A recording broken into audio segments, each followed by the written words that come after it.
Ya, regai ndite zvokurekodha mainini. Ndakaite zvokurekodha mainini regai. Mzaya. Ndimi. Ndimi vasekuru vako Mzaya.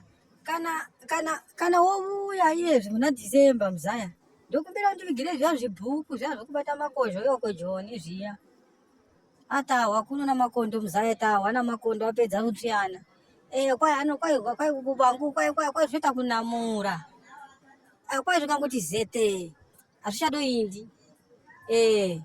Tokwesa gozho. Kwai vangu hopera. Tawana vangu kuno kuna madzidzi Mzaya.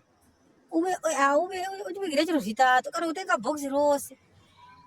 Nongondibudza chaunoda chiro chida huku ndokupa Mzaya, ndokupa chiro guku rume ukazvidyira nyama Mzaya wangu. Kana uve usasiya usakangamwa Mzaya. Ndimi vasekuru ndindati